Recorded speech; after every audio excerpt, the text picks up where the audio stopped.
Good evening, fellow Toastmasters and listeners. We have come to the final episode of the podcast on Siyane Toastmasters. Today's topic is Road to Future. Here we are going to focus on the strategies the club should adopt to face the future challenges. To proceed with the discussion, we have two eminent personalities in our panel. They are past area director Toastmaster Ruwan Jayasuriya and champion speaker and our current club president Toastmaster Chamin Atauda. Good evening to both of you. Good evening. First question goes to Toastmaster Ruwan. How many years Siyane Toastmasters managed to maintain the status of President's Distinguished Club? Yes, now our club is in its 10th year now. And in the first year, that is 2010 and 11, the club achieved the distinguished status, which is not an easy thing to do. And since then, up to now, in every year, the club achieved the President Distinguished status. And it has become an ordinary thing for Siyane Toastmasters to achieving President Distinguished status. And every year, there has been many recognitions as a club. The membership awards, the Golden Gavel Award, Golden Gavel Plus Award, the Quality Club Award. So there are a lot to mention in the list. But more than awards, every year, Siyane was able to make a memorable presence in the members of the fraternity. That's the important thing.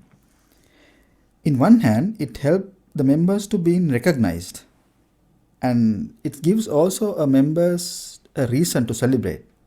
And on the other hand, it sets an example for the members in other clubs to excel and get recognized.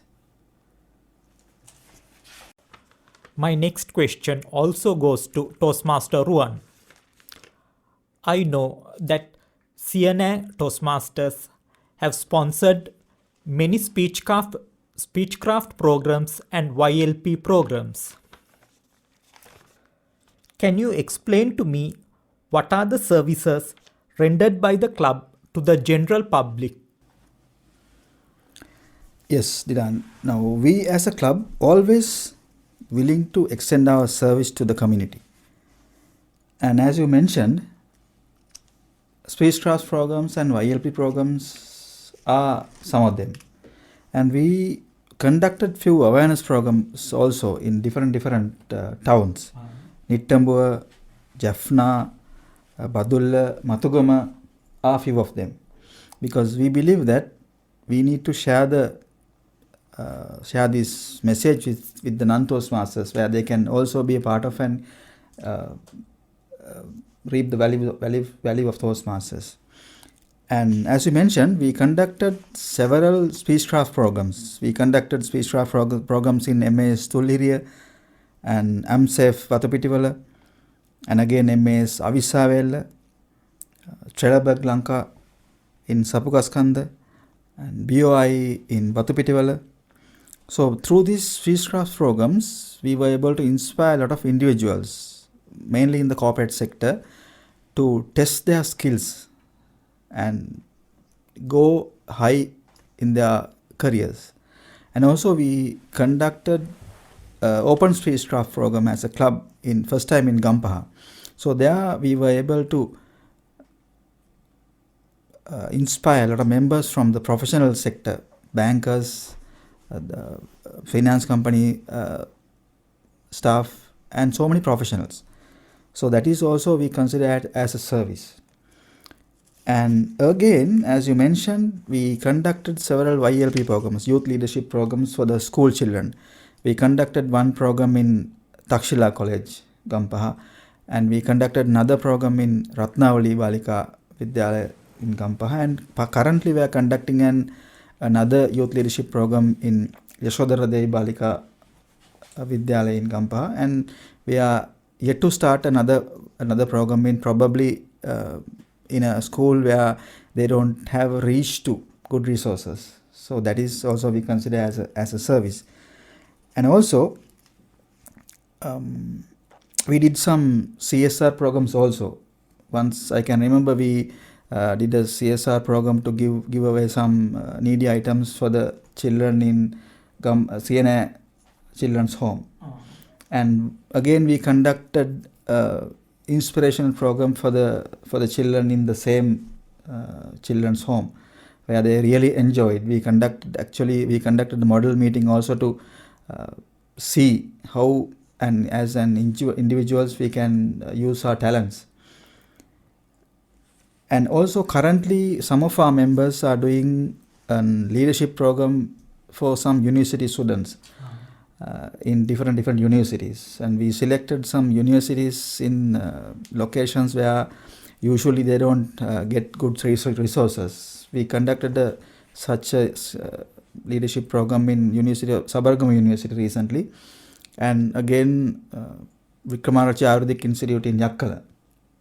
And in the next month, we will be conducting another program in Vimba University, and another one in Institute of Technology, University of Moratuwa, and Kothmale International Training Institute at Kothmale.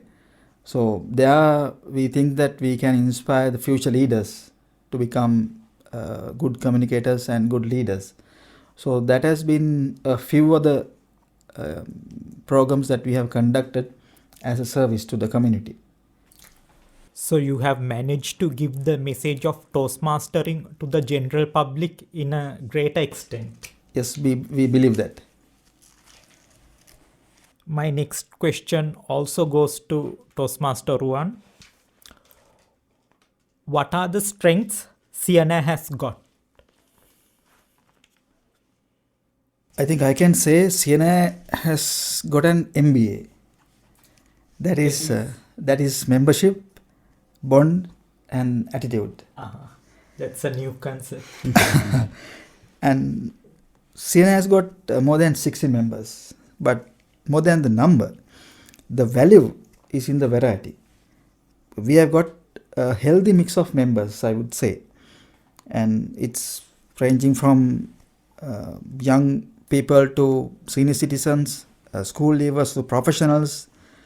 And this gives an opportunity for the members to expose to different fields, because it's a rare opportunity an individual can get. So we get that from being a part of this club.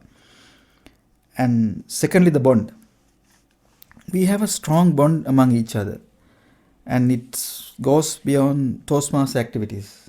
We share the joy in us and the difficult situations of members every time, and every guest feel it, and that is one of the main reasons for them to become members of the club. And we don't treat our club as Siyane club, we always treat it as Siyane family. So that's because of the strong bond that we maintain among us.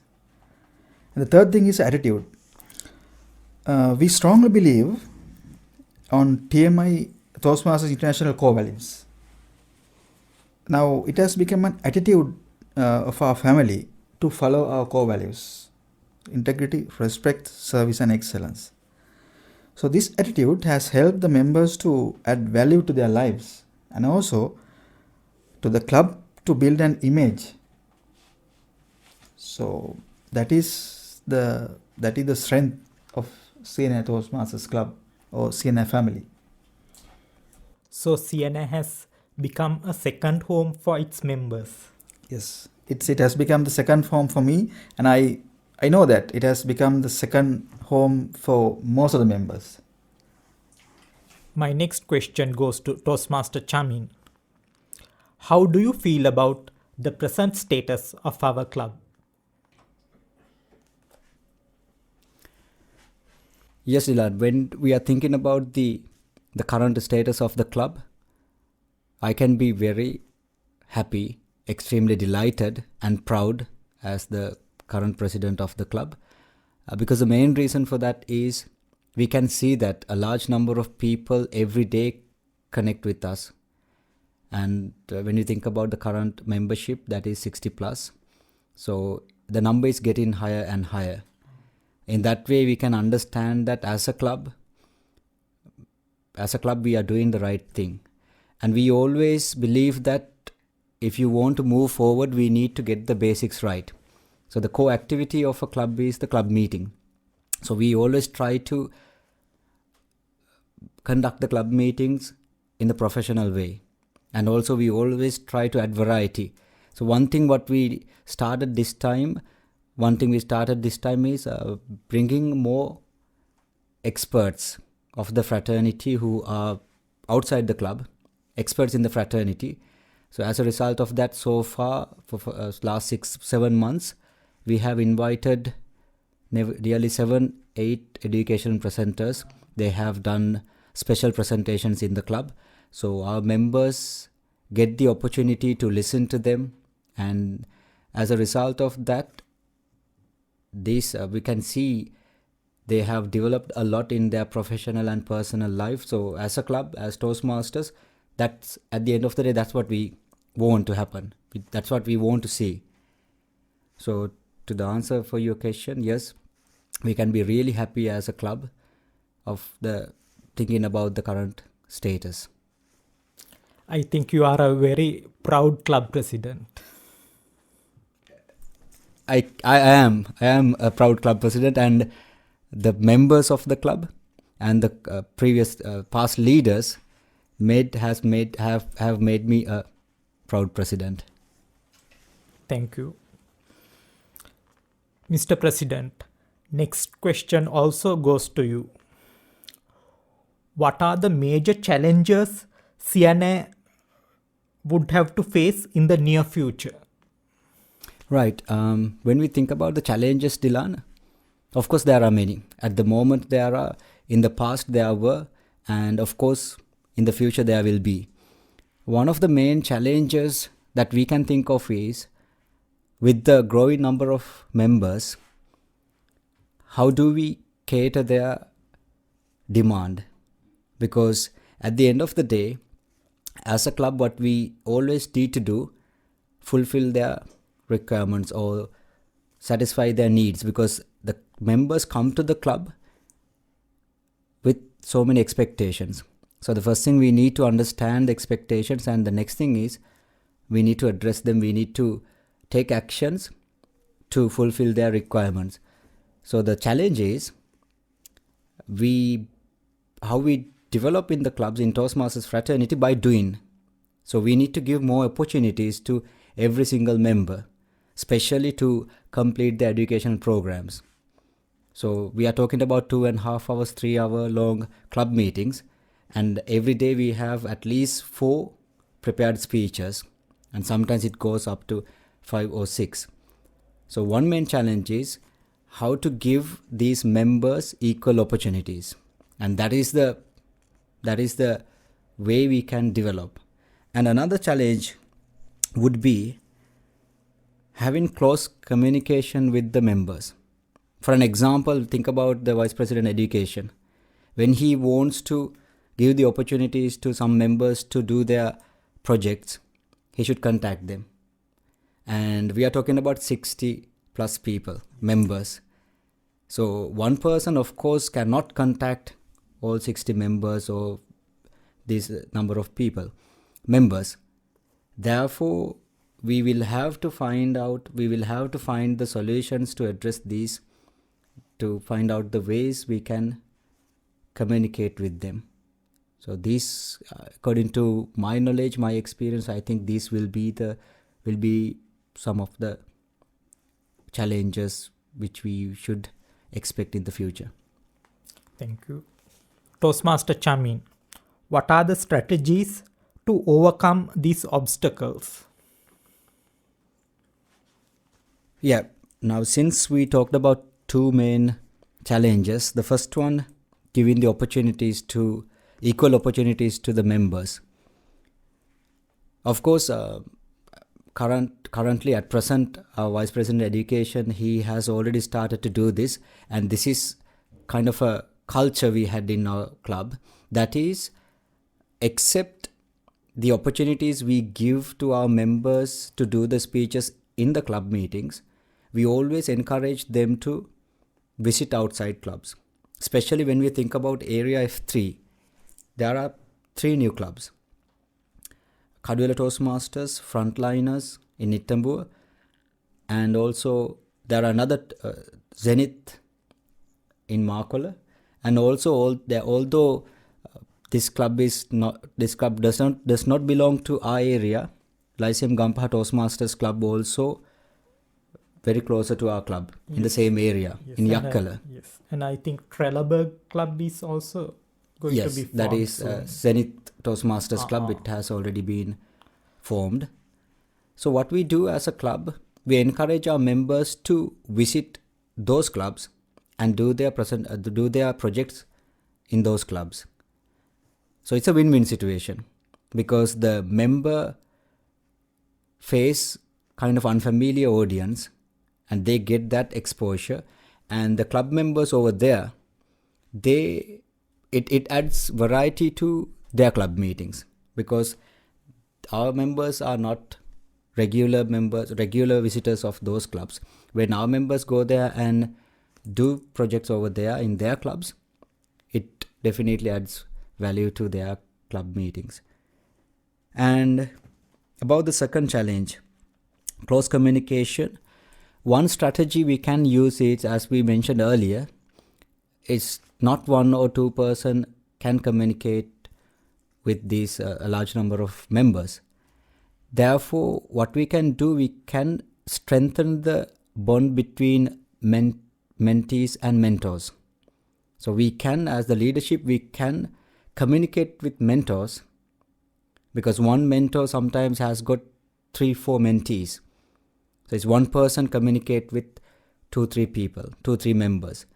So as the leadership, if we can communicate with mentors and explain them the requirement of keeping in touch with mentees, in that way we can, when we want to pass messages, when we want to share things, we can pass the messages to mentors. Through them, we can pass the messages to their mentees, that means most of the members. So these kind of strategies, I think we will have to, probably future leaders, definitely they will find solutions for these things, these challenges, and there will be some more challenges in the future that we did not mention here.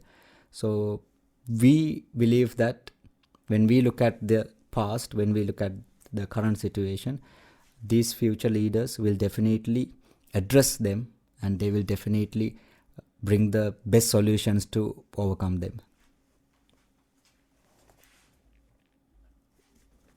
Final question that is also goes to Toastmaster Chamin. What is the advice you would like to give to the future leaders of Siyane Toastmasters? One of the biggest advices I can give to the future leaders is that always take care of your members. Always try to develop the members. Because at the end of the day, it's not about how many awards we won, how many accolades we have won. It's all about how many members we have developed, how many members have benefited from the club. Therefore, future leaders will have to understand, firstly, identify the requirements or the need of the members who are coming to the club. So YPP, your personal plan, through that document, that's what we do. That's what we used to do in the past as well. Identify their objective behind becoming a Siyane member. And then always try to help them by giving them opportunities to achieve those objectives, their needs. And the second thing is, Toastmaster Ruan earlier mentioned that the strong bond we have between our members, that is a culture. Culture is the king of an organization, just like that. Siyane culture is unique. Therefore, one part of that culture is the seniors of the club. the forefathers of the club, they are happy to support the leadership. It happened in the past, it is happening right now, and I'm sure that it will happen in the future. So the advice is, seek assistance. Whenever you are in trouble, whenever you face challenges, we need to think that there can be some people who have already gone through that, or there will be some people which is not new to them. Most of the time they are senior members. So the future leaders can feel free to go to them. Just a phone call. Just phone call away. So seek assistance.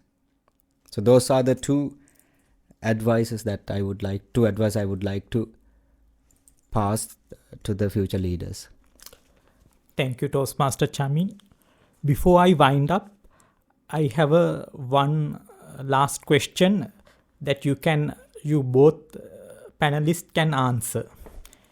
Have you identified the potential future leaders of our club who would take the charge of the club in the future, and what strategies you are going to use to mold them to become better leaders?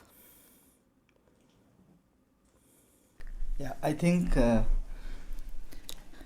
we are a democratic club, so we do not identify members by few individuals.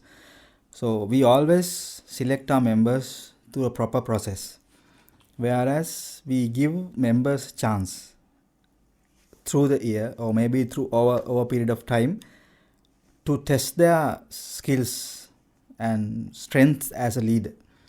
And we, as a club, we give them opportunities, we give them guidance, we give them places to share their knowledge, show their strengths. So there, I think the leaders will automatically emerge. So that's what we have been doing throughout the year, because we have experienced some situations where the leaders who were expect to take positions were not able to take up the positions as expected. But then we never faced any challenge in facing to the future, because there have been always leaders molded up to take up positions. So one strategy that we do as a club to mold them to take up positions is that we have a strong backup plan where the executive committee of the club are having subcommittees and shadow members, where they, from the beginning, they were given chances to handle the responsibilities and duties handled by the executive committee, and they are being given training. They are being given opportunities to show their talents. So we have seen how the club has been benefited from those activities. We have seen not only the executive committee but also the shadow members and their team members are also coming up as leaders. So they themselves identified their future, and then they will, whenever they will be given chances to take up the positions, they are ready to take up. And also by that time, the other members also have seen how these members can take up challenges and do a good job. So that has been the trend, and that has been worked really well with our club. So I don't think that we need to earmark the leaders or appoint leaders by few individuals, but then we have given chances for everyone to become leaders, and the platform is there, and they are showing talents, and everyone of the club and the fraternity is reaping the benefits. Is there anything to add, Shamin? Adding to Ruan's answer, it's like you create your leadership. It's like you create your positions. Like Ruan mentioned, we are closely monitoring these members. We can see that 10 people join, and among these 10 people, we can see there are some people who always be highlighted. It can be participation, or can be when it comes to outside club activities. It can be when opportunities are given, the way they take them, the passion they have, and their true qualities. Because the main difference between some of the other leaders and Toastmasters, as Toastmasters, we always make efforts to live by the values. So we can see that those characteristics among the members. So when the right time comes, we give the opportunity. Opportunity is available equally for everyone. If they are happy, whenever they are ready, the chances are available. So it is open for everyone, and anyone could be. Therefore, yes, this moment even, the future leaders are being molded, and it is happening. But like Ruan said, we don't pay attention to special people, or we don't try to just filter and mold them separately yet. Opportunity will be available for everyone, and when the time comes, all of them are qualified, all of them are free to apply, and all of them are free to take those opportunities, chances, and serve the club. What a brainstorming session. Friends, it marks the end of the final episode of the podcast on Siyane Toastmasters. I take this opportunity to thank Toastmaster Ruan Jayasuriya and Toastmaster Chamin Natauda, who had sacrificed their precious time to come to this program and inspire us and share their valuable knowledge with us. Thank you, Dylan, for inviting us for this session. And it's my pleasure to share a few thoughts about my second family, Siyane Club and Siyane family, and help you also to spread this message with a lot of members and a lot of people around. So thank you once again, Dylan. Thank you. And now I make it a point to thank my team who associated with me to conduct this podcast. That is my co-host Toastmaster Manit Patiranage, then our VP PR Toastmaster Chandima Gayan, Toastmaster Shamin Lianage, and our consultant and one of the godfathers of Siyane Toastmasters, that is none other than Toastmaster Punsiri Mewan Kamburawala. I also take this opportunity to thank the valuable panel of resource persons, that is DTM Ruan Pereira, Toastmaster Punsiri Mewan Kamburawala, Toastmaster Chandrasiri Vanasinghe, Toastmaster Shehara Disanayaka, Toastmaster Ruan Jayasuriya, and Toastmaster Chamin Natauda for the guidance and participation they extended to make this program a success. And finally, I would like to thank all the listeners for their kind cooperation and participation. Thank you and goodbye.